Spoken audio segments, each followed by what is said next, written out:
Right, guys, welcome to this week's project.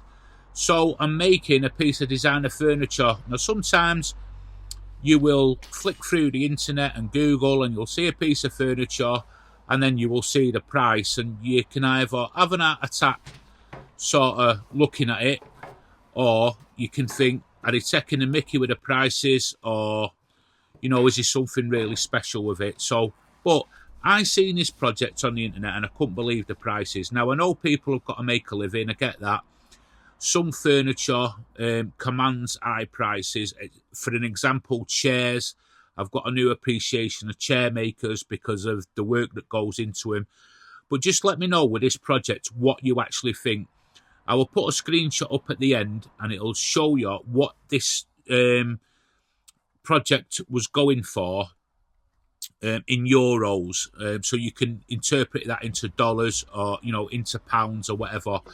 So I'm making it out of some pine I've got left over, and it's 4x2 pine, and I'm going to rip everything down to 4cm sections.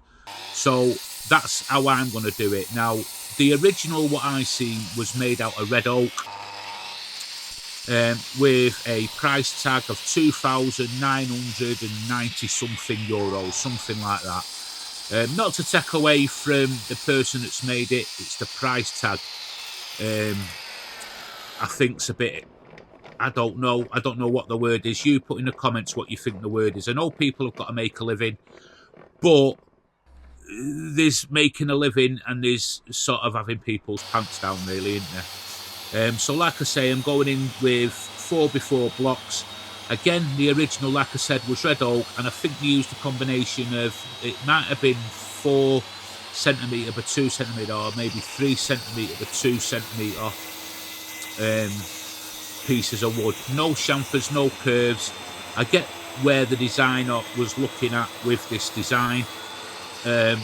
My interpretation is going to be slightly a bit more blocky. I think he missed the point when he was making his piece of furniture in the design world. He's no doubt a better woodworker than me. But when it comes down to design, you've got to sort of look at what you're making, where it's for, and you've got to put something a little bit different there on with it. So a little bit of Japanese saw action here. I could have done this on the miter saw, but I just want to get to grips. Do you know what? I really like using them Japanese saws. So some marking out here. Just making sure everything's super accurate. I'm just going to be doing half lap joints, or whatever the name is for them. Lap joints, half lap joints. Bit of double-sided tape on both sides. Now, because it's 4cm by 4cm blocks, sorry guys, the inch guys, you'd have to work that out. I'm just not good at maths at all. My apologies. Once I get these videos a bit better, I'll be able to put inches with conversions and all that on for you. So just my apologies. I'm not being ignorant. It's just that, you know the score. So I'm just going in here. So it's 2cm. I'm cutting into it by 2cm. And the overall design's going to be really blocky. No chamfers, no roundovers, none of this. And I think this design, what really does warrant a light wood like pine, but an hardwood, maybe sort of ash, maybe an elm would look nice with this. Obviously maple would look fantastic, but cost wise, I don't know how it'd sort of pan out if you were going to sell them. But ash maybe, I think that'd look stunning. But I'm just doing it with pine just to see if I can recreate this design. And obviously I'm using sort of leftover bits of pine. Some of it was twisted and whatever. I thought I'd try this project. But I just want to make it for, it's got a cost. If you want to make one of these for your house or to sell, it comes in at under sort of £20 UK.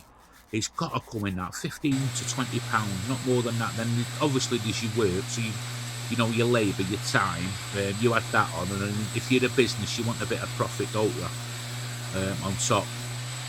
So everything gets a sand down with a 150 before anything. I do go over it more with more sanding in a minute. So get that glue into them gaps, make sure there's glue everywhere. I need more glue.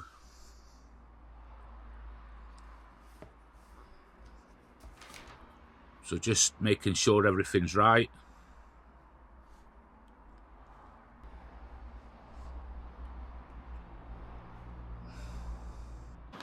Hi guys, hope you're enjoying the action. Just a quick message, just a little bit of a break for you. Just I want to put this out there. If you're watching the content, I want you to do me a massive favour and subscribe to the channel if you can.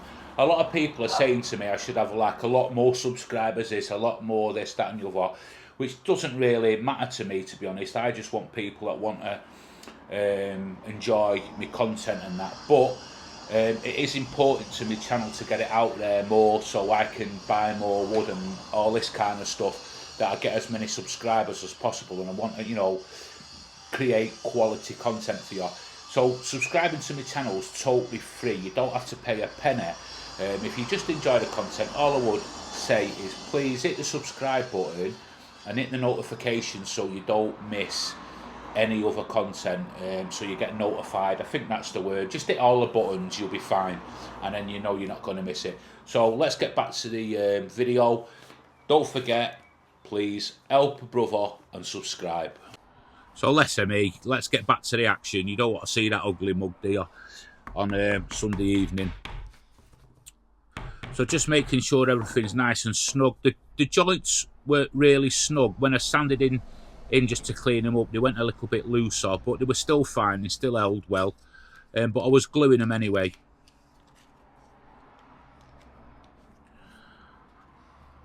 So just a bit of clamp, just to give it a bit of, you know, you don't have to over clamp it. So I'm just centering everything here. Now you can make this to sort of your own size and dimensions if you want. I've gone with a 30 by 30 centimetre top, and it stands overall about 60 centimetres. So, you know, make it so that using 4 centimetre by 4 centimetre blocks.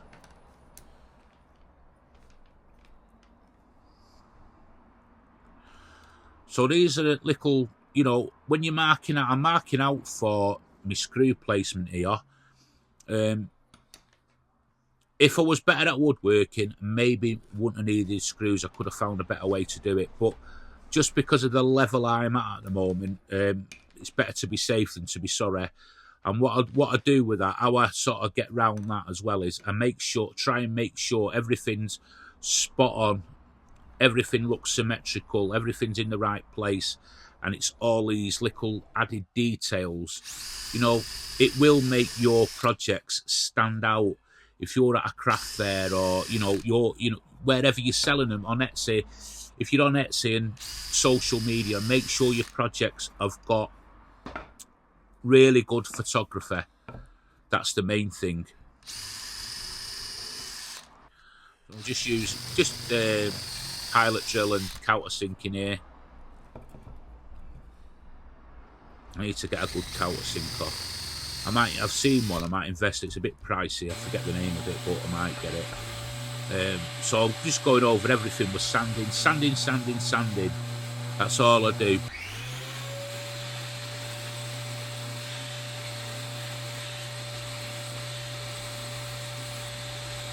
And just a bit of glue now, just to let everybody know my diet. I've mentioned my diet the other week. It's going well. I've been on a fasting diet from 6 p.m. till 10 a.m. the next morning. It's coming off nice and slowly the way I want it to do. I'm finding I've sort of like having a bit more energy now. So the screws I'm using here are 70mm screws, because it's like chunky wood. The design, the look I wanted was a slightly more robust and chunky look to it. You'll see at the end, because I'm going to put a screenshot up of the actual, you've probably seen a bit of it on the thumbnail anyway, but on the end I'll put a screenshot up of the actual item, and you let me know if I've interpreted this well to the actual original. And like I say, under £20 to make, you know. The guy must be like an high-end designer or something like that. That's all I can think of.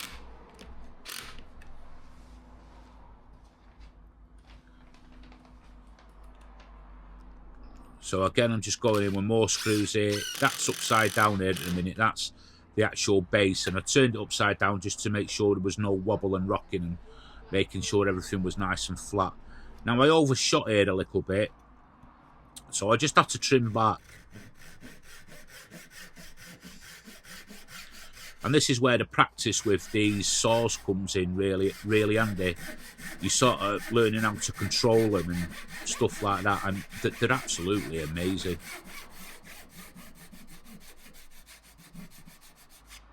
Just take it nice and easy, pull out and back in, and just that little final little bit there. That's it. And I'm just going to plug everything now with some mahogany plugs just to give it a little bit of contrast. I was a bit torn here. I was going to just put pine plugs in and keep it all like a really light colour, but I got suggested, somebody suggested me, I'll give you no clues who, that I put these mahogany plugs in. And they look nice. You know, to be fair, they look nice. So again, I've just got a bit of practice. I'm just going to trim all that level at the ends there. They were just slightly out. It was down to, there's like the base comes through the top, and just to get them perfectly right, it was just out a little bit. So I'm going over everything with a full range of paper here. And the 80 grits for the top, it just where it's a little bit uneven where it's come through. See the legs where they've come through there. So just flatten it and then just go over everything. Trim everything off.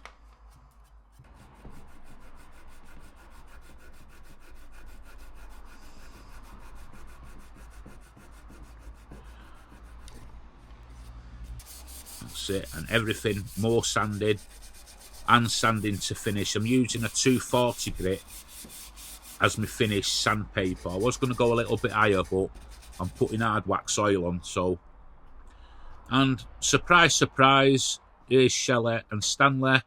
Now she's sort of like telling me what I should be doing and what I shouldn't be doing with this project, i.e. the plugs. So I take it she's going to claim it. So it gets 2 coats of this hard wax oil, and this one has got like a slight sort of white pigmentation in it, what the manufacturer says. I've used it on a few projects now, and it sort of does what it says on the tin, sort of thing. Nothing worse than when pine starts going like a orangey looking colour. It's nasty stuff when it goes like that. I like it where it's got like that sort of bleached, sort of scandy look to it. But that's just a personal preference. So just rubbing over with a brown paper, and it gets everything nice. You watch how smooth that feels, honestly. And this is 4x2 pine, remember. This is what you can do, guys, if you just take a bit of time and, you know, just do it, just make it. So there's it's finished. As you can see, the legs sort of shoot through the top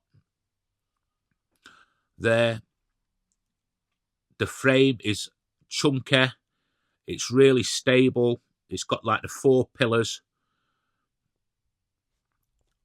And there's it's next to one of my antique chairs.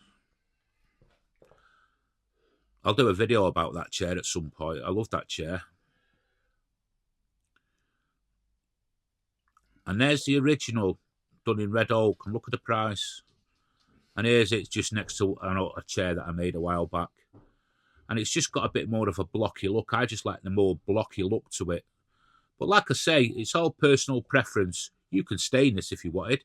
You can make it a bit bigger, a bit smaller. It's got loads of uses around the house. But let me know in the comments what you think. Thank you for watching, guys. You're all amazing. And let's all get on to the next project. Bye for now.